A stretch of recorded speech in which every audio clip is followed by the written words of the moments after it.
share before I start. And I will take maybe 20-25 minutes in the beginning, Bomik, and the presentation will be put up.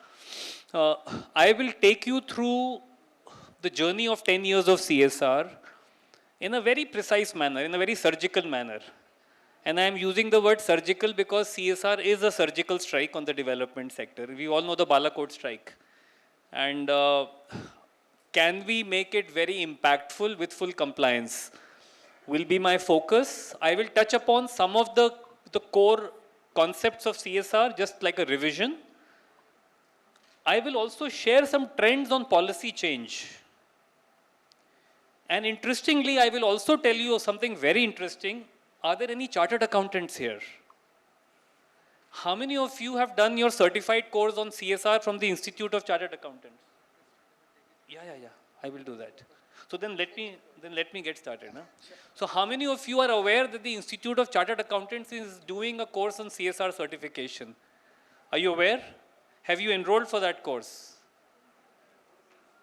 Please do that because that's a fantastic course and I'm going to tell you a little bit about it because I'm one of the visiting faculties there. So the second batch is running at the moment of chartered accountants who are learning more and more deeper about section 135. Typically the CAs are aware about taxation, about FCRA, but many of them, and I would say most of them, are unaware about section 135. So the idea of my sessions over there, and I will tell you a little bit about this very important development that the ICAI has taken up in this 10th year, while this course was running from earlier times, is because CSR is about spending money. Many of you are here to raise money, which you will hopefully spend with some honesty. It is the CA who will audit it. And typically, if a chartered accountant is of a business background or a business accounting background, they tend to be a little less empathetic. No offense meant to the CAs here. But if they are able to understand section 135 a little better, then I feel very strongly that it can lead to much deeper impact without compromising on compliance. So I'm going to touch a little bit about that as well. So will I have a, can I use this? Okay, so I will spend a few minutes. Do we have a watch in front or I have to keep using my phone? I guess in that case, I'll keep it here. A brief run through over the last 10 years here. And the journey began on 1st of April 2014 when the Act rolled out as a mandate for a certain class of companies.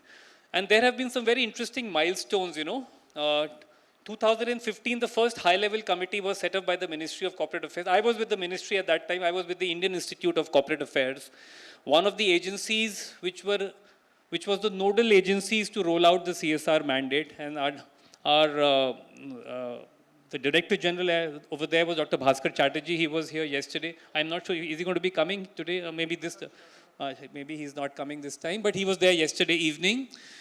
He had a team, a core team of 5 or 6 of us. I was one of those people who worked very closely with the Lok Sabha and the Rajya Sabha.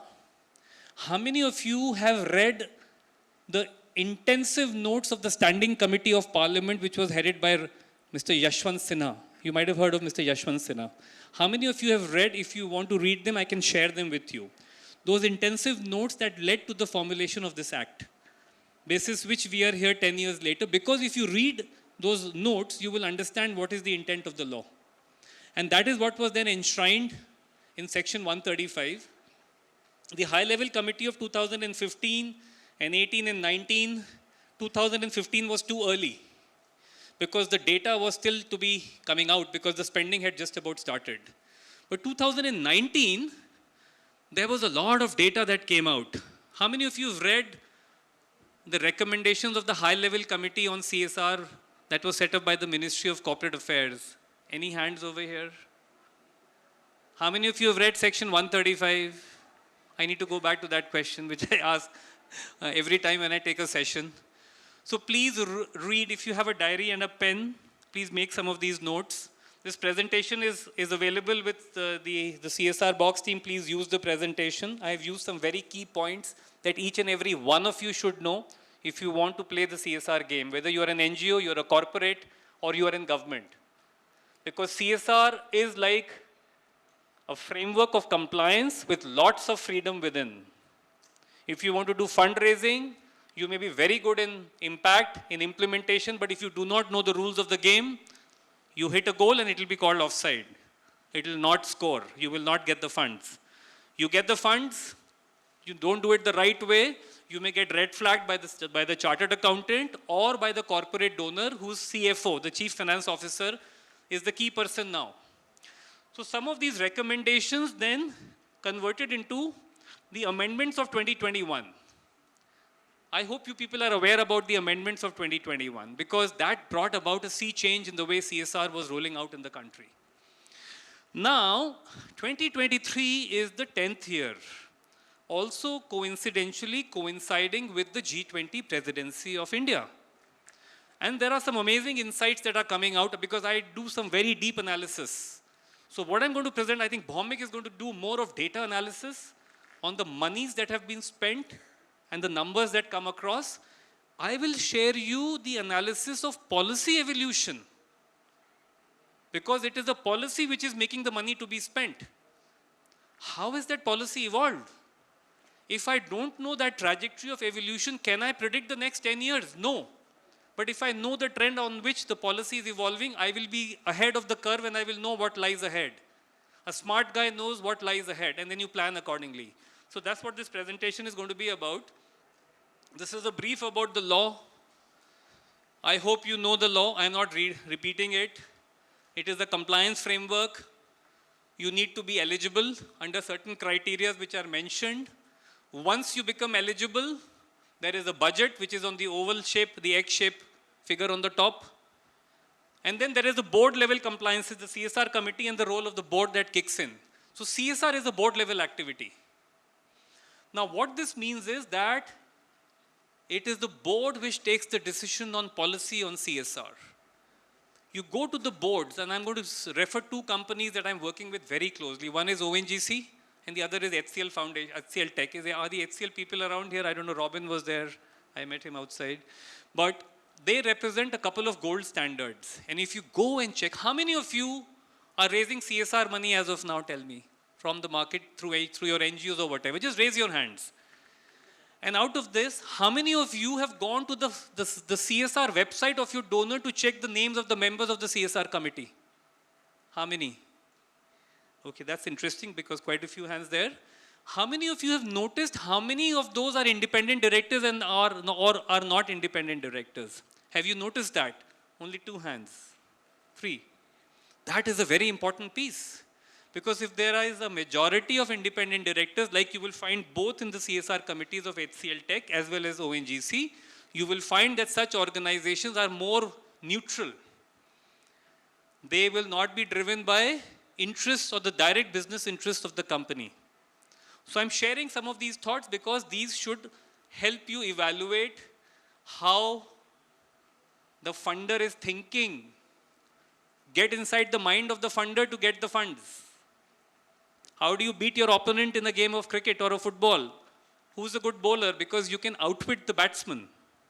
Okay, I'm a sports guy, so I use a lot of analogies on sports, and we did pretty well in the Asian Games, which just concluded. All of you were following the Asian Games. I'm a squash player. The Indian squash team won. The men's team beat Pakistan 3-2. That was a fantastic game. How many of you were following the Asian Games? You can raise your hands if you were really following. Did you feel very happy that India did well? It was absolutely amazing. When I was growing up as a child, we could never even imagine winning 100 medals in an Asiad, where you have China, Japan, and Korea. 3 of the countries who do really well in the Olympics as well. So this was pretty good. So these are the certain frameworks or certain kinds of entities who can get CSR money. I'm just again sharing this. I'm hoping that all of you know this. CSR can be done through the activities route, where you have boxes 1, 2, 3, 4.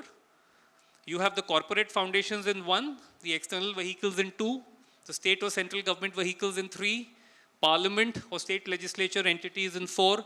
So company vehicle example could be like a Tech Mahindra Foundation. This could be like any of you NGOs here. This could be like a Goa CSR authority or a Gujarat CSR authority.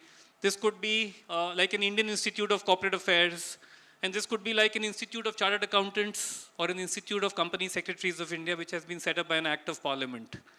So these are entities which need to be either of the three in red, in blue: a registered trust, a society, or a Section 8. Amongst them, if you read number 3 and 4, all 4 of them need Form CSR1. But 3 and 4 do not need 12A and 80G because they are part of government. And 12A and 80G are for your charitable nature. I hope all of you have got all of these under the belt and you are able to kind of make sure that your registrations are okay. Now then there is PM Cares for the grants, that the unutilized funds that you want to give. And there are these incubators and the companies can always do. This is Schedule 7. I'm not spending much time on this. Bhaumik will tell more about this chart. This brief summary is about almost 1.5 lakh crores have been spent, Bhaumik, I believe, since the last 10 years. He'll give you more of the data. And if you see some of the areas where more money is going, I will talk about this as a slide over here. How many of you have read this newsletter from the ministry? If you haven't, then please read it after this session today. There is this newsletter from the MCA dated 30th of June, 2023, which talks about a lot where this CSR is going. Because there has been a lot of distorted spatial, it is very, very unequal as it were. Maharashtra has gone very high, even Tamil Nadu on the higher side. So the ministry is talking about the Northeast a lot. It is talking about remote areas a lot. The ministry is talking a lot about impact assessment. So when you are giving projects or when you're doing projects, please make very, very deep notes on these aspects. So I just went ahead because I will do a bit of a back and forth in my presentation and try to be within time. Now, this data I have already mentioned, and this is more about the sectors which have been getting more money. I will again not spend too much of time over here because Bhaumik will cover more of it. Education and livelihood, health, all of these are major areas where monies have gone. This is again the trends of the data. Now the policy evolution is going to be what I will come to, which is, I'm calling it CSR 2.0, CSR 3.0 and CSR 4.0. CSR 2.0 happened in January 2021 when the amendments happened. And that's when CSR became mandatory. 12A and 80G had to be revised. Form CSR1 became mandatory as of 1st of April 2021. Section 135.5, Section 135.6 and Sections 135.7. How many of you have read these sections actually from the Gazette notification? Just raise your hand. Not my students, please. Who have read this actually? So I can see 2-3 hands over here and 1 or 2 hands over here. And how many of you want CSR funds? Please raise your hands. You can raise both hands. You can stand up also if it is very desperate. Bhaumik, Manoviraj is raising both hands. So, are you understanding what I'm trying to tell you all? Are you getting a sense that you may be just missing the game somewhere? Very, very important. Now, 135.5 says that if 100 rupees is my budget, I should ideally spend all 100 rupees by 31st March. If I have allocated all 100 rupees and have spent only 80 rupees, 20 rupees I can give to the unspent CSRA account to be then spent in 3 years. That is 135.6. 135.5 also says that if I have not allocated 20 rupees at all, I must give it to a government fund. A government fund is one of these funds. P number 5, box number 5. You must give it within 6 months of 31st March, otherwise huge penalty. ROC is sending a lot of penalty notices. I have a few copies with me. If any of you are interested to read them, please write to me. I can share those copies. They are in public domain as well. Some very heavy penalties have been levied under section 135.7, which is the third section that I said, 135.7, bullet number, the second last bullet. If you do not comply, so the government is very clear that you need to spend the money. Either you spend it yourself or you give it to one of the government funds. Now tell me, if the government tells the corporate to spend the money for sure, and if you're moving around here in NGOBOX seminar, CSRBOX seminar for 2 days hunting for funds, so again a disconnect. While I'm not saying don't come to BOMX event, you should come more, because then you will hear more from us. But if you play the game right, then the monies will come to you. Somewhere you may not be playing the game right. Do a little bit of that introspection after this session today. And there were some further amendments. Impact assessment has become mandatory. Section 1023C has been added as another category of entities which can receive the money. Otherwise, only 12A 80G was the exemption. Annual report, some changes have happened. So I was calling this is CSR 2.0, and these are the 5 mega trends that have happened. This is like policy trends. This happened in January 2021. Spending is now mandatory. There are defined finite periods for spending. Either you spend it within the year or you get 3 more years to do it. NGOs are now partners in compliance also, not just mere on spending of the money. You will not get the money if you do not give confidence to the funder that you will also take care of compliance. And in compliance, not just to the T on the law and the rules, but on good documentation. Go very deep into documentation. Online, offline, hard copy, soft copy, do that. Government in the last 2, if you see, is not just monitoring, but government is playing a very active role in participation in CSR. I am working in Baramulla, Kashmir. I am working in Kupwara. We are working in Northeast, in Nagaland. We are working in Arunachal Pradesh, working very closely with the district collectors, the government officers, and they are aware of CSR. Somewhere they also need to achieve their results, and they are aware. This is a very strong change that has happened. So I'm calling this as CSR 2.0, and some implications are over here which I have highlighted, and more so the yellow ones you can read, the rest you can download because the time may not be too much. But I hope, Bhomik, I can do till about pending 30. Bhomik, can I do 15 minutes more? I hope. 15, not 50.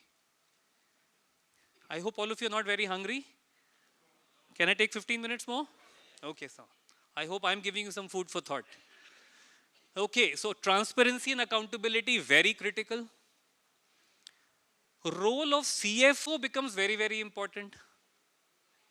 If the CFO is a chartered accountant, be very careful. If that CA has not done the CSR course. Because then they tend to go very cut to cut on your budgets. Okay. Also, bullet number 8 talks about a very important partnership that should be there between the CFO, because the CFO decides the budget for the coming year. He or she decides whether the utilization is right or wrong. The head CSR spends the money. The chartered accountant audits the spend, and the company secretary files the report. So these 4 people should meet once a quarter for sure. If you are an NGO, make sure that your program team and your finance team meets once a month, so that it is all synchronized and you are within the framework of compliance. I'm just telling you very key points. If you do them, you will not bowl a no ball. If you don't plan your steps, then you will take a wicket and it will be called no ball. If you do it the right way, every ball is the right ball. It is about your habit. And non-compliance is a civil offense, I've already told you. NGOs on the deeper level, you are now partners. Your registration is already available. I have already mentioned that.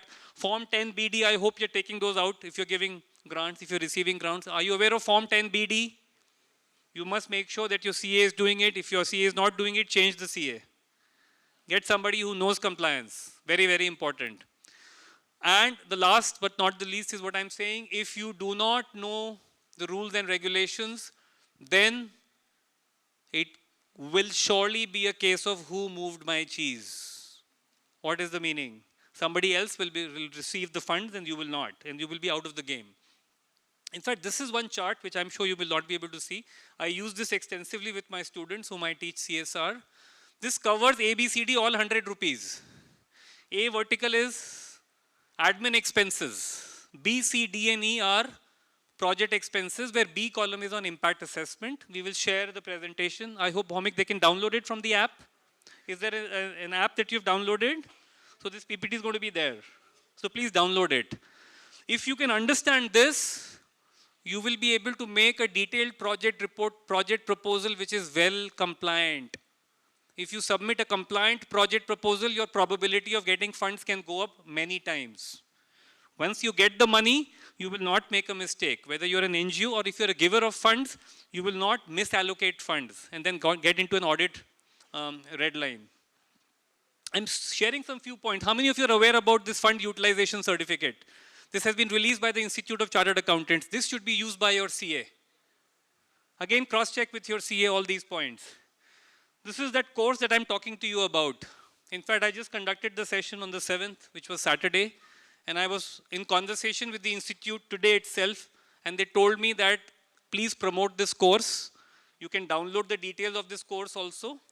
Institute is doing this course, and if you see the topics, now if the chartered accountant that you're hiring knows these topics well, then don't you think your convincing power can go up when you're getting your audits done, yes or no?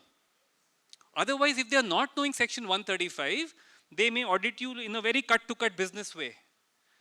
The elbow room that you can get as an implementer goes away if you are not able to convince the auditor. That is very, very important. So just, you can make a note of this.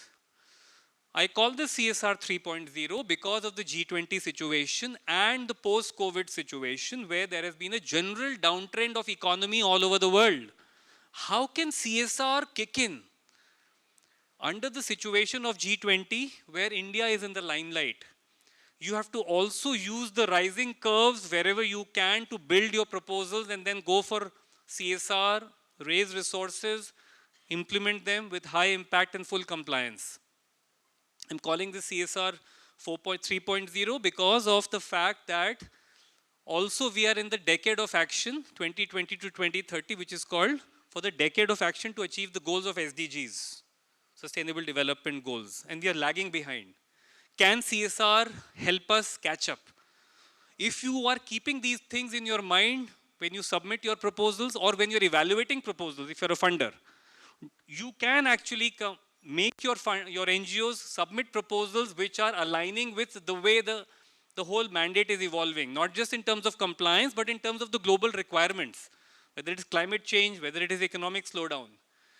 Now, the evolving role of the stakeholders becomes very important. Now, one stakeholder that I have noticed in the last 10 years which has been missing is the academia. I'm asking the academia, how many people from the academia are here? I'm telling you that IIT Madras is there, for example. Academia has a lot bigger role to play beyond just mere fundraising for CSR. Because the project proposals that you can prepare through research can be used by NGOs to receive funds. So you can become good consultants also in CSR. And this piece has been missing. Social entrepreneurs are playing a bigger role. And obviously government is coming in a very big way. Sharing a couple of case studies which I have been engaging with, which I will show some pictures. I thought I'll quickly share a couple of case studies. The videos I will not run over here. CSR has to be used for catalytic change, for transformational change. Do the need assessment very precisely. This is something which we are doing since the last 7 years in Baramulla, Kashmir. And there are some recognitions from the Indian Army. If you go to Kashmir today, you will find a lot of tourists. How many of you have been to Kashmir recently? If you go to the airport, you can see the crowd. So I've been there through Burhan Wani, which was 2016. He was a known militant. It led to huge lockdowns. Then there was abrogation of 370 in August 2019. Then it was COVID from March 2020. And Kashmir, for most parts, was under 2G or no internet. But still, CSR was able to make inroads that the Indian Army was able to turn the tide, and there is a war of perception in Kashmir. Now, can you imagine if the money being spent to manage the Indian Army, which is taxpayers' money, can go down? Can that taxpayers' money not be diverted for development in other parts of the country if militancy goes down? Can an impact of CSR in one place not have a ripple effect on the entire development of the nation? I'm sharing these as examples because I'm implementing these projects. And since I've been in policy, I know that this is the strength of CSR. And if I'm able to show this letter to a funder, they want to come and support me more. This is my business development plan. So if you do one good work, document it, get the testimonials, and then present it elsewhere. In fact, in the Northeast, we are now working, this is Arunachal Pradesh, near the China border. And we've been hearing about the way China is, in fact, they refused 3 of our athletes who had to come back. Now, IIFL is funding this project. Now, the moment IIFL comes in, for example, as a corporate, their brand building will also go up. While if I go to a remote place and I do a turnaround, and the district collector is giving us a red carpet there. So your ideas on CSR have to be very, very fundamental. And these are again examples. We've just, in fact, Hitesh here, they were in Nagaland. And last but not the least, I will just show you a couple of these slides. The way forward, which I call as CSR 4.0 is what I'm calling it, I think over here. I think I'm calling that, and in fact, Bhaumik, I will end over there, 4.0, because that is the way forward which the ministry is talking about. Please be very smart as you get into the CSR piece. The next 10 years, and I think Bhaumik will also present his views on this, I have been part of policy making, and I'm back to implementation. I have been a grant giver, and I'm also giving consulting to a lot of corporates. I can tell you for sure that if you play this game well, with good intention, with deep honesty, with good compliance, with a lot of professionalism, more and more funders would want to come to you because now spending is mandatory. And most of them ideally want to do the spending within 31st March. So technically speaking, the law itself has created a business case for you, provided you know the rules and you play it smartly. And as I just mentioned, we were in Nagaland. Again, sharing these as examples because we are in Delhi, but why go to Nagaland? When we approach the Ministry of Northeast, the Prime Minister is talking about the Northeast. We're talking about the Manipur problem happened. Nagaland has been a case of insurgency for many decades. Arunachal is a problem. Can you work and solve problems of far-flung areas through your programs and projects with full compliance? And then so the future, these 5 points, if you can take note, in my sense, and again, I'll leave it next for Bhaumik to kind of add on to this, I see a major chunk of funding going in these directions. Basis my experience of 30 years in the sector and 10 years in CSR.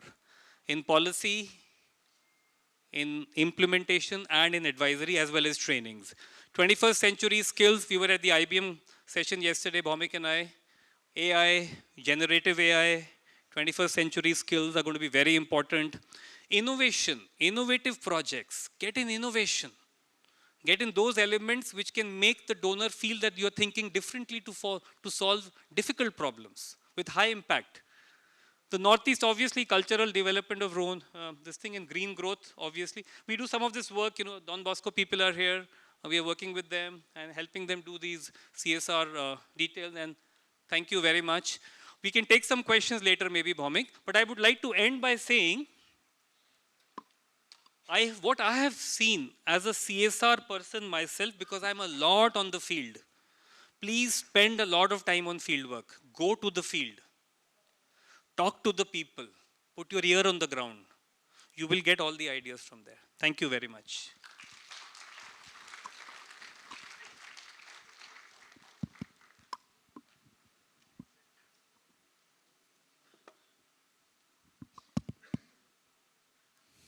Good evening. I'm the only roadblock between you and dinner, but I'll try to do that justice for the next 15-20 minutes. Thanks a lot, Nikhil, for setting the context and probably walking us through the entire policy framework and how it's evolving and how agile the entire framework of policy itself is. Before I start what I want to talk about and where I want to give some insights to the entire sector professionals, I need to do some check-in. How many of you are non-profits with more than 10 years of experience or existence? More than 10 years, right? More than 5 years? Between 5 to 10 years? Okay, very few. Less than 5 years. Or baki sab? Not non-profits, right? All corporates. Or social enterprise, right? Okay.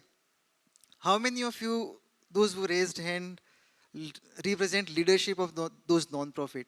the management would ultimately takes decision about the organization. Good. How many of you are from comms background?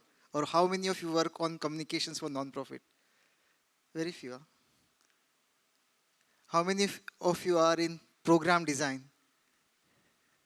Good. Thanks a lot. This helps. Which I am going to talk about for next 10-15 minutes. कुछ कड़वी बातें होंगी और बहुत ज़्यादा कड़वी भी हो सकती हैं. So bear with me. These are real insights coming from the horse's mouth. We don't try to pamper things and package it in a way that will be appreciated by the audience. We do reality check for everything that we do in the sector. I'll talk about this report first, probably to give you the reality, to give you the perspective from the boardroom, which we did in last few months. And also there are a couple of insights coming from 10 years of our work with large corporations, MNCs, and couple of other philanthropic organizations. There are 2-3 things which we need to understand as a sector professional. One, that the sector is the most agile sector or most dynamic sector. Textile company में अगर कोई काम कर रहा है as ए domain expert, उसको textile के बारे में ही समझना होता है. सीमेंट सेक्टर का बंदा है, उसको सीमेंट के बारे में ही समझना है. As a non profit professional, the way transformation is happening in the entire social impact ecosystem, this sector becomes the most dynamic and agile sector, where expectations from non-profits are totally related to the strategic positioning that a company wants to place for the company, which keeps changing based on the priority that board decides. There are some levers or there are some external factors which play a role what boards want to decide. So it's the entire nexus of change in decision making which ultimately percolates down to the last mile, ki what type of projects will get funded in certain period. And these things will keep changing every 4 to 5 years trajectory. अगर आज हम बैठ के environment and sustainability की बात कर रहे हैं कि more than 50% or I think more than 70%, we'll talk about data. When companies are talking about 78% of the companies or boardrooms are talking about preference for environmental projects. This might get changed in 5 years down the line because there might be some other policy decision at the national level or at the global level, which is going to ultimately directly or indirectly impact business community. So everything which will happen in this sector that will indirectly be linked to the larger economic perspective, and we have to understand that. उस बिना economy के social sector नहीं चलता है.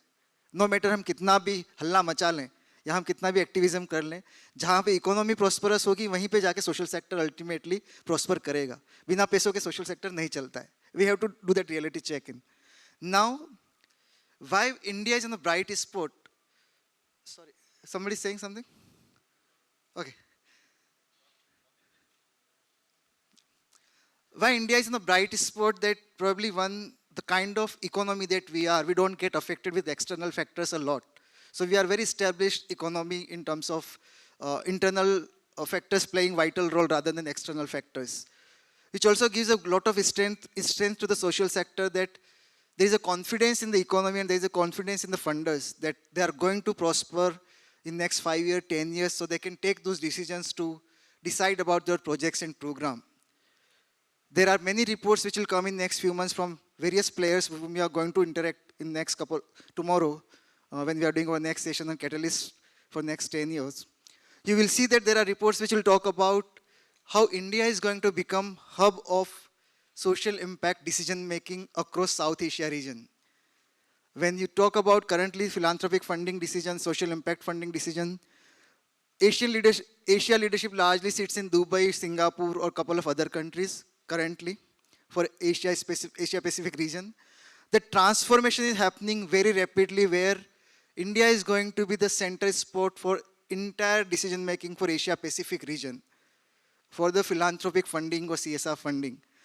If you are working with a couple of CSR heads in large MNC, you must have seen that India CSR leadership ultimately transitioning to Asia Pacific leadership. Some of them transitioning to global leadership role sitting in India. These are the major trends which are going to impact entire social sector rapidly. And there is a very strategic cross-link for Indian non-profits that whatever models or whatever projects companies are going to ask you to work on, those projects will not be India-centric in terms of future design or delivery. They are trying to use then India as a model for such kind of projects and program, because they are sitting in India and they are global leaders for their company. So they will try to use those models and replicate those models in Asian and other Asian countries or other African countries with their peers. This is already happening, and trust me, we are already working with 3 to 4 large companies for whom we are already designing projects and program in India. We are piloting those projects in India, we are scaling up those projects in India, and those projects have now become model projects for European market to be replicated from India to European market. So these are the transitions which we will see very rapidly happening in next 5 to 10 years. What I'm trying to make sense here is that having that traditional mindset of being a 10-year-old non-profit, 20-year non-profit, or 50-year non-profit doesn't work in this sector anymore. Anything which is more than 3 years, that works for the sector. So आपका 3 से लेकर 50 साल का पुराना अगर इतिहास है, तो 47 साल अब मैटर नहीं करते हैं. The age of non-profit is redundant for the decision makers. They don't look at that. They might look at some it from credibility perspective, for some due diligence, because वो template में एक check-in होता है और pointer होते हैं. But in real sense, if you ask a CSR head in one-on-one conversation, those 47 years of experience doesn't matter to them anymore. Even for the boardroom, they don't look at that. They look at your last 2 to 3 years का work, कि उसमें आपने क्या deliver किया है, किस geography में किया है, और सबसे important point which we are highlighting across in our reports, how strong you are working, how strongly you are connected with the government ecosystem. I have been saying this to all non-profit workshops in my conversation, that if we still play an activist role in the ecosystem, which is good, when you are not looking at funding from the external factors or corporations or organizations which are ultimately complying with certain rules, then activism works. But when you are really looking at implementing projects on ground, getting fund from companies, getting fund from large philanthropic organizations, that doesn't work. You have to work with government. You have to align with the systemic requirement. And in the other way, the companies or philanthropic funders are also expecting that you leverage the strength and scale of the government. If you are not able to leverage the strength and scale of the government, there is no point in giving funding to you, trust me, because there has to be an exit plan for each and every type of project. You have to transition that project to normal government system in some or the other way. There can be exceptions. I know there will be questions later on. There can be some exceptions for some kind of projects and program which require certain operational funding which cannot be funded through government ecosystem. But there are majority of projects and programs which can be ultimately switched and transitioned to the government ecosystem by default design. And that's the demand for by the corporate sector. This is the real insight from where we reached out to decision makers and asked them, how do you really decide projects for next 3 to 5 years trajectory, and how you will make the decision? 55% of them clearly said that if there is a government partnership in the project, we will prefer those kind of projects and program. And then that's an ask which we have seen in last 2 to 3 years very rapidly expanding. Every company, I think in the last 3 months, we have interacted with 30, 40 companies to design their programs with their CSR leadership, their ESG leadership sitting together, even the comms getting involved. Each one of company, first thing was that what government, how will I leverage the government strength, and what I'm going to do with the government. So each and every project which we have designed in last 3 months, government is the key stakeholder. And it works in favor of the non-profit. Trust me, once you are able to establish that relationship and leverage that relationship with the government, it works in favor of you by, one, if you are working at district level, the DM becomes your mouthpiece. The DM becomes your ambassador to raise funds and funds for the projects and program. When you are working at the state level, you get that scale by that partnership, by that model. Then you have a large foundation available for you to pitch to other companies that we are already working with state agencies or state government, and probably it's an already approved model. So you can become part of this program. Then you don't have to invest in redesigning a new program. So these are the leverage which you have to really look at as an organization when you want to target CSR or large philanthropic funding. These are the numbers which I showed you in the morning, so I'll not go into this, but I have other slides which I really want to talk about.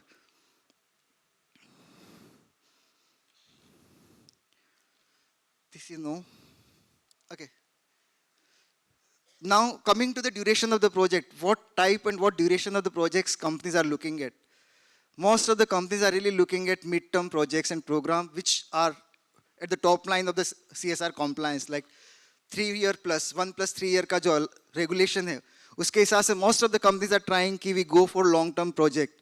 So that's where you will see the shifting of mindset that companies are not no more looking at short-term project or project with 3 to 4 months का design. In actual, when they design 1 year ka program, they only get 4 to 6 months to implement it from the compliance perspective. So that's why the shift is happening very rapidly after the amendment of last amendment, where most of the board members are pushing for multi-year projects rather than single-year project. This is little dicey, and I will just emphasize that while 55% is definitely a preference for non-profit partnership, when you look at CSR foundation and direct implementation, this is something which is a kadvi baat which I was trying to tell you. There have been many experiences, and these are reality check because impact assessment process is in place, right?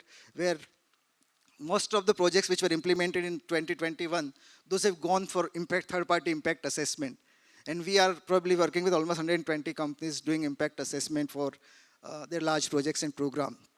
There is a very intense reality check at the board level that if we have invested so much in the non-profits, what kind of impact those non-profits are making. Sorry. And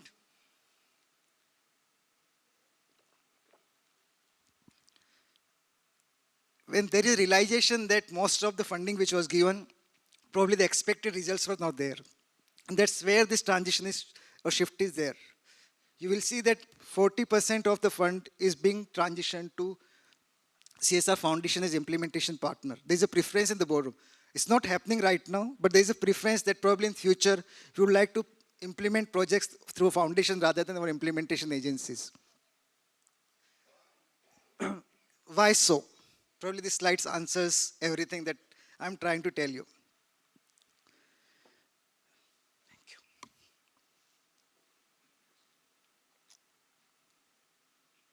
Probably want to read this before I go into this.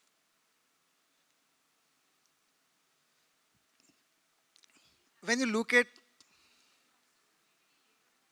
it's there in the report. Yeah. Why I asked for how many of you are coming from communication, how many you are coming from program management, and what is the leadership here, right, percentage. Probably this slide is direct connect with what I'm trying to gauge here. This entire sector is moving towards a very different type of reporting requirement from compliance point of view. This sector is moving towards very different trajectory from the leverage that company wants to have through social impact projects. Every brand or every company that you're going to work with in future, especially next 1 to 3 years, they will ask for what kind of communication plan is in place in your CSR program design. That how we can leverage your impact for our brand and communication team. And that's where companies are really currently facing problem that whatever funding they have done in recent past, they are not able to get good reports, good communication on the project impacts, outcome or impact. And we all know that, right? We struggle for communication and reporting as a smaller non-profit or mid-sized non-profit. But that's one key ask where companies are focusing a lot, that if I'm investing certain amount in non-profits, there has to be some communication reporting which I can leverage for my brand building or brand equity or social impact reporting. Similarly, when you look at sustainability plan intervention, I was talking about government partnership. There has to be some sustainability plan or intervention which technically takes care of exit of the project and program. Now 41% of them are saying that when they partner with non-profit, there is no technical competency. And this is not a number which we are just putting it here. These are the numbers coming from your funders. They are telling us that these are the experiences that we had in last 4, 5, 6 years of our work with the non-profit community. Yeah, this sector agnostic. That's where probably we need to rethink about how we are designing our projects and program, what capacity we have as an organization, and what we can deliver to our different funders.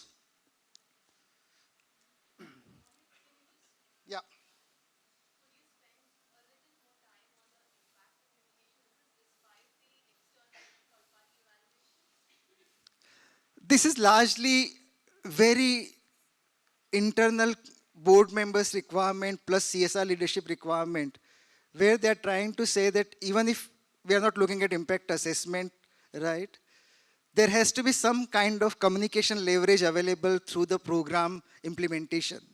So if I'm implementing a project on water conservation or environment or sustainability, the non-profit should be able to tell me the impact in terms of numbers, impact in terms of case studies, and impact in terms of how this program is ultimately helping this company in their sustainability. If those kind of reporting is not happening, how do we really trust that they are really going to help us in our social impact brand building? And every company is looking at social impact as key lever of communication. There's a lot more focus on advertising of social impact program rather than products and projects. And this is a massive transition happening in the PR field. You will see that companies are focusing more on CSR program branding and communication rather than core products. And they're trying to leverage that for brand equity. From top or bottom? Okay. 27% constant leadership, yeah. So when I was talking about government becoming a stakeholder in your program design, and you are having either tri-party agreement or you have multi-party agreement where government is one of the stakeholder. You say that you have signed an agreement, right, on paper, but when you go for implementation of the program for the same project with government, you are not getting that roadway, you are not getting that access, right? Or either when you signed an agreement, you were in good relationship with the government, for some or the other reason, your relationship got spoiled and you were not able to take that project to the next level. That constant relationship can be your role as an activist as well. So there are a couple of non-profits who are playing multiple roles. On one side, they do activism. On the other side, they do corporate project implementation. So obviously, the last 3-4 years, government is catching up everything. You know it, right? So government has everything in place in terms of to understand where the fund flow is and what is happening. So there has been many non-profits who have been blacklisted, very mainstream non-profits who have been blacklisted by government, that they will not get even single penny from the government. So this is happening from that side, that constant relationship with the government. And that's of, I can take questions that once I finish off. 23% saying project timelines. We all know that CSR projects are compliance. And when you are working with company, you are a compliance partner for them. So if you are not able to meet the deadline, company becomes non-compliant, right? Which is not affordable for any big brand.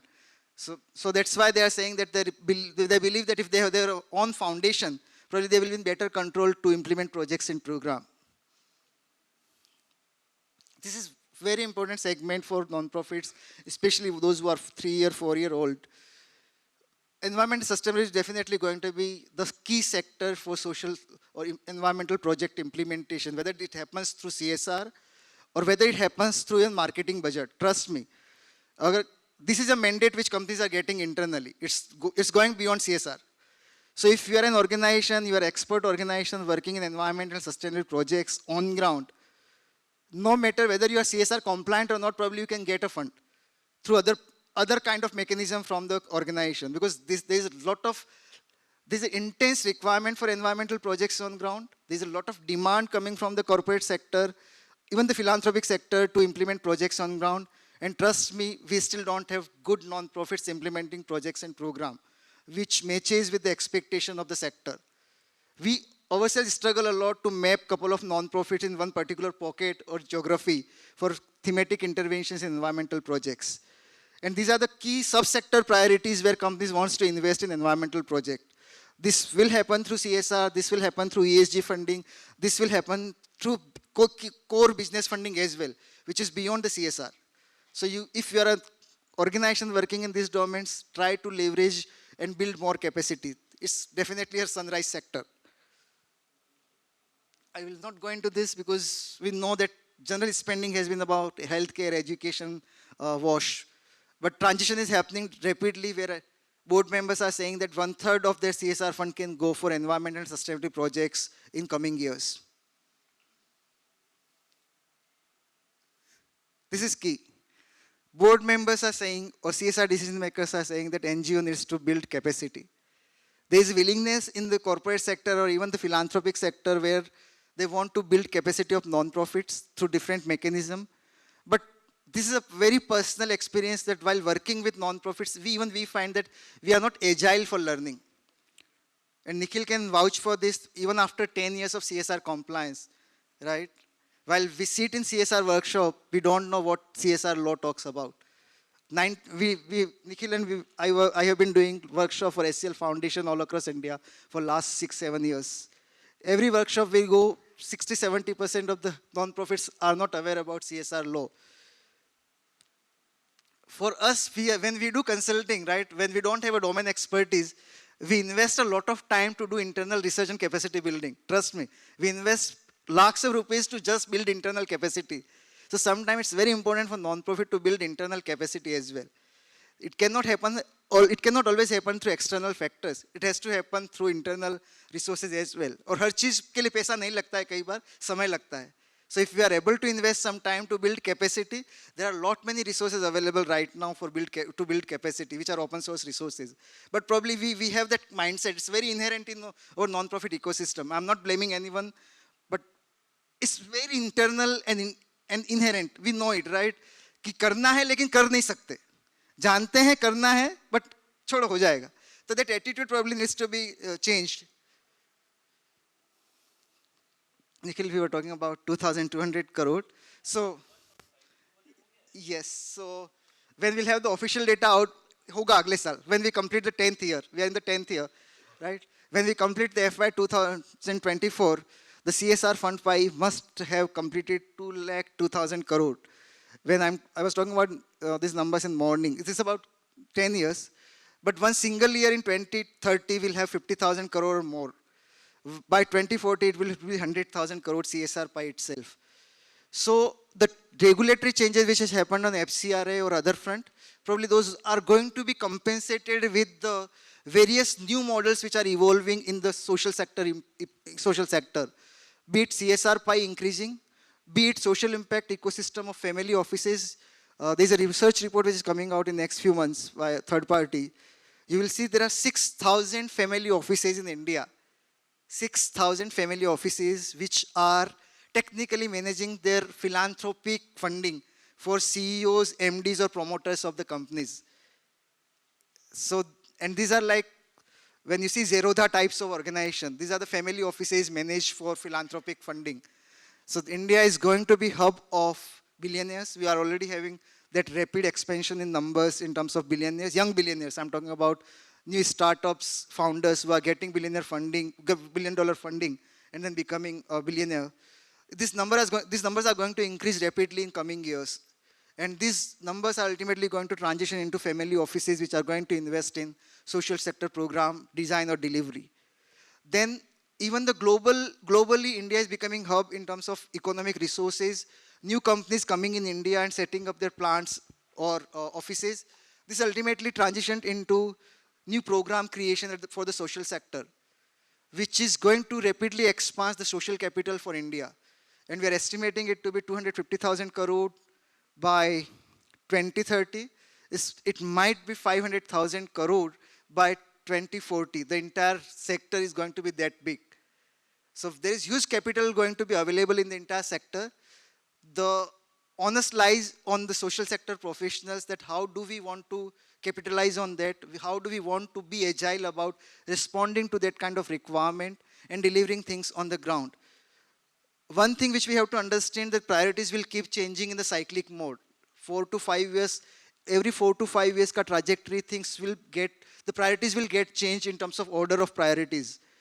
So we need to build in that agility for ourselves that how we want to design our non-profit. We want to be sector agnostic or we want to be probably cause related non-profit which is going to work on one particular program. This might get affected in terms of just working for one program design because the priorities will keep changing. For example, when Dr. Shroff Foundation was presenting about eye care program, I know 3-4 years back when we were working with a couple of partners, this was a priority. But in last 1 year, I think we have worked with 120 companies to map their priorities. None of them have eye care as right now a priority. So this is again linked to the boardroom decision making. So these priorities will keep changing and we have to build our capacities to deliver on new programmatic design. I think I'm done. I think I don't want to take more time. Yeah. Yeah. Just a couple of things I wanted to say, Uh, when you go out from here, I'm going to tell you two things. If you can just do those two things, then they're a little difficult to do. Then if you're a corporate or you're an NGO, both, you can be on the safe side of compliance. One is, if you're a corporate, make sure that your funding cycle is synchronized to the financial year cycle. Make sure your annual action plan for the coming year is ready by quarter 4. We are in quarter 3 of FY 23-24 now. You should be into programmatic audits, evaluations.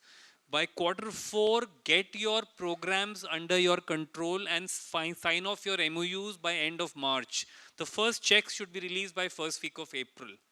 Now, while this I'm saying to the funders, for the NGOs, try to have cash flow without CSR of 10% of your turnover.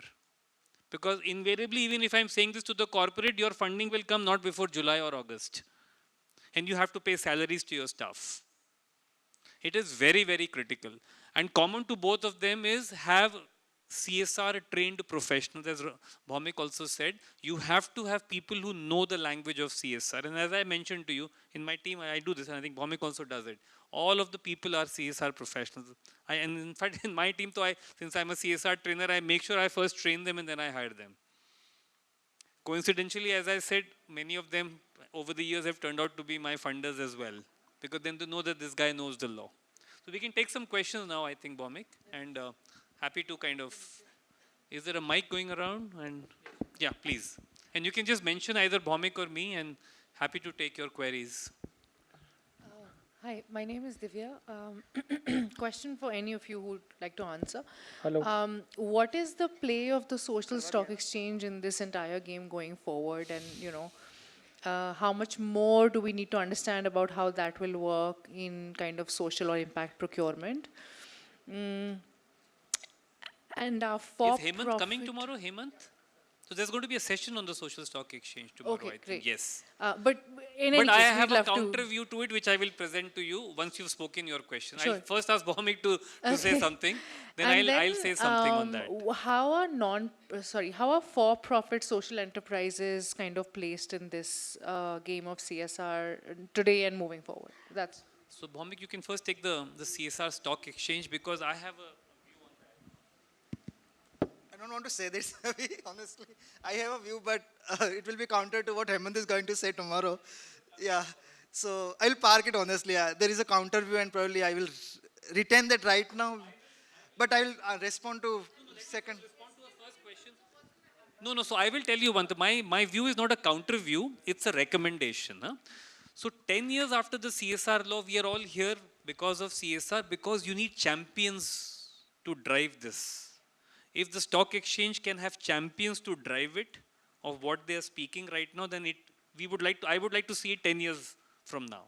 So that's not a counter view, but something basis which I would like to evaluate whether it is worth it or not. Because when the workshops have happened, I've had some questions and I'm still awaiting some answers. Maybe Hemant has them tomorrow and we should give him a fair opportunity to speak about it. The second question. The other part of the question on social impact for funding for social enterprises. So when I'm talking about 500,000 crore or 250,000 crore, and I'm including philanthropic funding, definitely this covers a larger component of for-profit social ventures. Definitely, there is a lot of intent.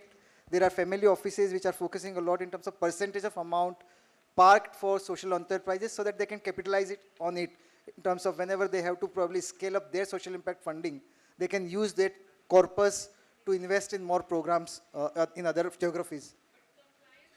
So in the case, So Abhi, I'm not talking about CSR. For philanthropy, it's independent hand for them. so he spoke about philanthropy. I can talk about CSR. Yeah. Let me tell you, lot of corporates want to invest in innovative projects, and the bullet numbers 9A and 9B, you can make a note of Schedule 7, especially 9A, talks about incubators. Yes, and if you are a startup and if you can align yourself to an incubator which receives or which is well recognized, then you may, as a for-profit startup, receive CSR funding as an incubatee of a recognized incubator. And a lot of funds may likely go there, and I can say this for sure because I didn't mention this, but ISRO and space on CSR is also coming up very strongly in the coming times after the Chandrayaan success. And I'm already in conversation with certain sets of people who are also working with ISRO that how can we use space technology, say, for better monitoring and evaluation. A lot of those things, they're also in the pipeline. So just be, as I said, keep your ear on the ground and maybe the eyes on the moon also. Because you will then be moving in the right direction. We can take more questions. Yeah, Yes. I have the mic already, so let Sorry, me sorry, ask the sorry. question. So Bhaumek and Nikhil, you are actually. So सुबह से अब तक जितने भी session हुए हैं उनमें से अब तक आई थिंक ताली बजाई देना चाहिए हमको थोड़ा जोरदार. Thank you so much. Thank you. So my name is Prashant Pal. I lead Pure India Trust. तो हम लोग जो है एक रिपोर्ट देखा आपका भौमिक बहुत अच्छा है और since you are in the policy making तो एक क्वेश्चन जो है सभी एनजीओस को आता है जितने भी कॉर्पोरेट है वो सिटीज़ में हैं और एक एक स्कूल में 10-10 कॉर्पोरेट काम कर रहे हैं लेकिन जो स्कूल जिनको असली में ज़रूरत है जो गांव में ज़रूरत है वहाँ तक अभी कॉर्पोरेट वो अपनी रेंज बनाकर 20 किलोमीटर 25 किलोमीटर बैठा हुआ है so can you know put light on that range. बहुत आपने इंपॉर्टेंट सवाल उठाए. मैंने गवर्नमेंट का आपको एक न्यूज़लेटर दिखाया था 30 मई का. अगर आप उसको डाउनलोड करिएगा एमसीए की वेबसाइट से तो उसमें गवर्नमेंट ने इस बात को बहुत स्ट्रांगली हाईलाइट किया है और मैं सरप्राइज नहीं होऊंगा कि जो अगला गजेट नोटिफिकेशन आएगा उसमें गवर्नमेंट नॉट जस्ट रिकमेंडेशन पर कुछ मैंडेट भी कर दे कि इतना % फंड्स आप रिमोट एरियाज में भी इन्वेस्ट करें. Remote area means not just in 1 kilometre 5 kilometre 50 kilometres of your factories और योर कॉर्पोरेट हेडक्वार्टर्स. तो मुझे ऐसा लग रहा है क्योंकि जो मैं ट्रेंड देख रहा हूँ कंप्लायंस एवोल्यूशन का उसमें पहले वो हल्की सी हिंट देते हैं. उस हिंट के बाद वो एक आपको मौका देते हैं समझ के संभलने का पर उसके बाद वो मैंडेट भी आता है. So I can see compliance evolving towards what you are saying. तो एनजीओस को मैं ये बोलूंगा कि आप हब एंड स्पोक मॉडल्स की तरफ भी वर्क कर सकते हैं कि अगर आप एक जगह पे हैं तो आप ट्रेंड लोगों को एंगेज रखें दूसरी लोकेशंस पे कि आप क्विक डिप्लॉयमेंट्स कर सकें. करेक्ट. सो एक एस्पिरेशनल डिस्ट्रिक्ट प्रोग्राम जो चल रहा है उसमें पीएसयूज को ये एक मैंडेट था कि आप एक एक एस्पिरेशनल डिस्ट्रिक्ट अडॉप्ट करो. लेकिन क्या हुआ कि वो पॉलिसी समहाउ वर्कआउट नहीं हुई. जो पीओसीयूज ने मना कर दिया कि भाई हम लोग तो इतना दूर जाके काम नहीं करेंगे और वो इनिशियल क्योंकि I have been to those remote districts और वहां जाकर हमने प्रोजेक्ट बनाए इम्प्लीमेंटेशन का प्लान किया और वो बाद में बैकआउट हो गया. तो समहाउ ये तो मैं आपको ये बता दूं मैं बारामुल्ला में 7 साल से काम कर रहा हूँ. वो एक एस्पिरेशनल डिस्ट्रिक्ट है उसको ओएनजीसी फंड कर रहा है. आप निखिल है ना तो मैं आप कर पा रहे हैं बहुत सारे लोग नहीं कर पाते. मैं निखिल या वहाँ डॉक्टर अलका मित्तल थी वो नेम से मतलब नहीं है. At the end of the day उनको कंप्लायंस में देना था और मुझे भी कंप्लायंस पूरी करनी है. मैं ये कह रहा हूँ कि अगर आप एक एनजीओ की तरह आप उस फंडर को कॉन्फिडेंस दे सकें अपनी नॉलेज और पकड़ से कि आप अगर उस दूर दराज के एरिया में जाएंगे एस्पिरेशनल डिस्ट्रिक्ट में जाएंगे फिर हम इंडियन आर्मी को भी लेके आए. हमने इंडियन आर्मी का भी कॉन्फिडेंस जीता. नाउ अगर आप वो ट्रायंगल क्रिएट कर पाएंगे और वो डोनर का ये कॉन्फिडेंस आएगा कि वो दूर उसको नहीं जाने की जरूरत है उसका एमएनई आप करोगे और उस एमएनई को सर्टिफाई आर्मी ने किया जो कि आर्मी वहाँ मौके पे थी. तो हमने क्या लीवरेज किया गवर्नमेंट सिस्टम के एक आर्मी के जो एजेंसी है जिसने कि हमारे काम को वैलिडेट किया कि ये सही कर रहे हैं. तो फिर ओएनजीसी को नहीं जाना पड़ा वहां पर. तो इवन तो वो दूर था लेकिन उन्होंने उसको किया. तो आपको तरीके निकालने पड़ेंगे is what I am trying to say. Thank you sir. Thank you. I think If you can take questions from first row as well. maybe the lady there. Asha, somebody already has the mic or the lady there?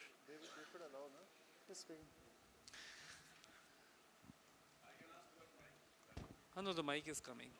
I hope the hunger pangs are not. It's 8:15. It's not too late also, no? I guess. Hello. Yeah, my name is Rujuta. I majorly work as a documentary filmmaker, so I kind of collaborate with different NGOs to make long form and short form videos. But like this is an observation that I've had that you talk about documentation, but a lot of NGOs don't really have any fund allocated for documentation. So is it like as per compliance, is it required by Can the my PPT just be put back? donating? My PPT can you एक बार आप लगा देंगे जब तक एक question पूछ रहे हैं. हाँ, please carry on. So is there a compliance by the donating organizations? So I showed you an Excel sheet. उसमें कॉलम नंबर डी में जहाँ इम्प्लीमेंटेशनल कॉस्ट होती है जो कॉस्ट शीट होती है उसमें आप एक लाइन आइटम डाल सकते हैं डॉक्यूमेंटेशन का, Right. And then you can bill it. और उसमें आप क्या करिए, जहां भी आप डॉक्यूमेंटेशन एम करें, एक एस्ट्रिक्स डाल के नीचे फुटनोट डालिए कॉस्ट शीट में, this includes required human resource, travel, food etcetera. Right. और तो आपका जो डॉक्यूमेंटेशन का एक एचआर पर्सन होगा, उसको आप हायर करिए फिर, या सोशल मीडिया के लिए भी, जैसे भौमिक ने कहा, दे वांट इम्पैक्ट कम्युनिकेशन। वो बोर्ड लेवल चाह रहा है कि आप जो काम कर रहे हैं, इम्पैक्ट असेसमेंट बाद में होगा, लेकिन उसको अभी दिखना चाहिए कि कुछ नतीजा निकल रहा है कि नहीं।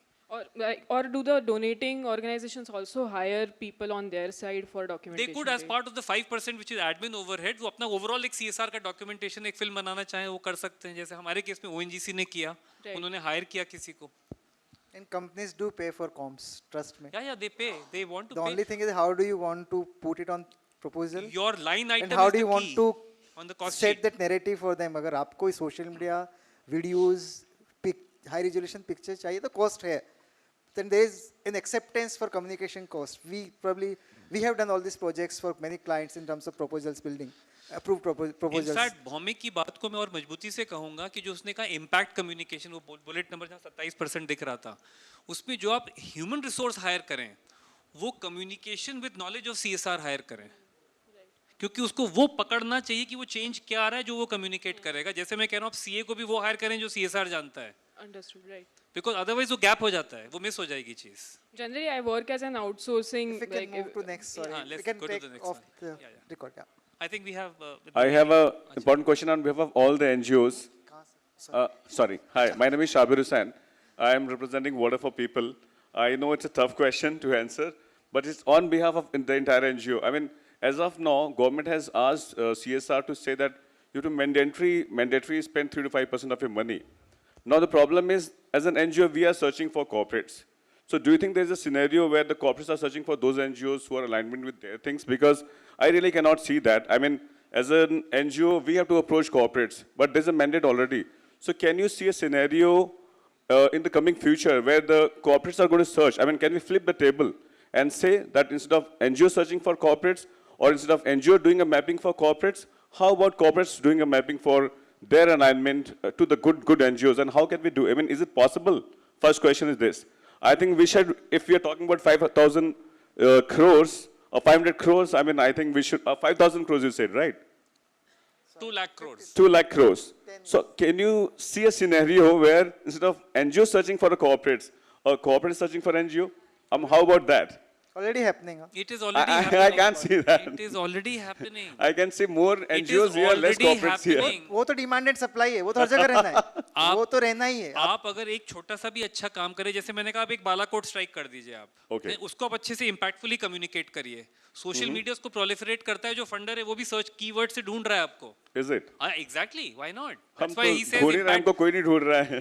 पर्सनली तो आपका शायद we as an बालाकोट का, organization, आपका कहीं बालाकोट का हिट मिस ना हो रहा हो। All right, I'll do that. वो भी चेक करिए, वो भी चेक करिए फिर। I think Thank you. my consulting team has mapped at least 40-45 organizations last 6 months for water related projects. Now again I'm coming to very technical part of it, that कहने में अच्छा लगता है, मैं water पे पिछले 10 साल से काम कर रहा हूँ. When it comes to technical competency, working with government, having all the documentation in place, then having the mapping of the locations कि कहाँ पे क्या कर सकते हैं, उस level की competency कितने organizations के पास है. If you have that kind of competency, probably I can give you 30 corporates in next 3 months, right? So connect with my team with locations. I can give you 30 corporates in next 3 months.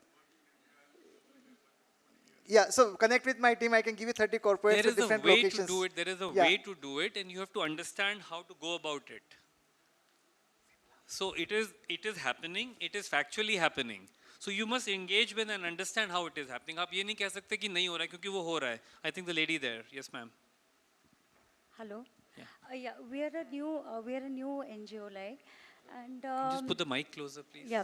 So till we complete 3 years, like, how can we better target some funds, like? How you want to better target? Yeah, because we're not eligible for CSR Right. So- For the first 3 years. for the first 3 years. So Yeah. we're in the first year. So how do we survive? How do we target more? Are there some other So methods? in many ways, see, the law says, the Gazette notification, bullet number 4 of the CSR rule says, you need to have demonstrated work for 3 years. Now, suppose you're not able to demonstrate that you can run, say, a primary school program on your own funds, maybe through donations, maybe through crowdfunding. The income tax officer who's also evaluating your 12A ATG is also wanting to understand whether they will be able to do similar work or not when CSR money comes in. Even the CSR guy is watching it. So somewhere you have to first prove that you are a good bowler to be then getting the selector's call. You understanding what I'm Yes. saying? So it is, they have made it like that so that you are able to create a track record. And in fact, if you are able to do this in the first 3 years, after the funding stops, after 3 years of a project, you can have sustainability also because you can raise resources either from taxpayers' money, which is government program, or through other sources like the family offices, etc. that Bhaumik said. But till then, like till we reach that stage, You so have to fight it out a little just bit. fight it out. Yeah, Like. there's no easy way. Last question. Last question, please, yes.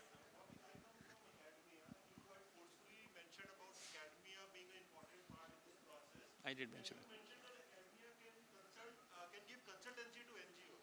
But do you see corporate giving funding to academia for implementing some of the CSR projects? Because we have that expertise. We already do a lot of government-funded projects which are in line with the CSR objectives. So do you see corporate giving direct funding to academia to implement some of the CSR initiatives? It's already happening. It's already happening. Do you have any Sivaraju was there. examples? Mr. Sivaraju from TIS was here yesterday, for example. So And the we are others. doing a research on this to give you more elaborated data in terms of when you define the implementation partner ka bracket of 50, 60, 70%, it's not You are just doing- non-profits. So we have IIT It Madras, d- say for example, on some other technical academics terms, are here. it sounds as a non-profit, but this non-profit comprises of universities, academia, trusts and hospitals, every other thing that you can think under the umbrella of non-profit ecosystem, under trust wala segment.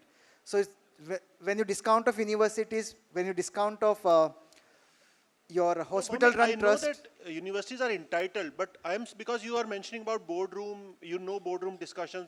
Do you think that corporate is inclined to give funding to? there is a lot of education? interest. There is a lot of interest among the board members to create institutions of eminence for different sectors, different segment, or new technology. Because these are sustainable interventions, right? Once you invest in infra, probably you can raise in operation costs from different other resources. So you will see, at least I can vouch for, I am aware of at least 4 universities which are coming through CSR funding or CSR partnership in next 1 year in India. And there is going to be one very large high-tech university which is coming by one large corporate on technology side through just CSR partnership funding. I'll just add to this. So we have Digvijay from IIT Madras, and he is not, I'm not saying this because he's my student, but I'm saying he's a CSR trained person. Get CSR trained people in that CSR cell of the academic institution who can write the right proposal to the board guy. They're using the wrong language. I'm telling you exactly what you need to do. अभी आप जहाँ पर हैं वहाँ कितने CSR professionals हैं आप?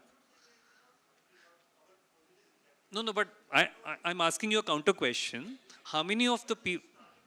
So then please hire people who know the language. And the language is a little technical. When you write a detailed project proposal, they need to know. Yes, that's very important. Just do that. Thank you, everybody. Thank you so much. Thanks a lot. I think we are available for all questions and we are there tomorrow as well. Can we Thanks have- a lot.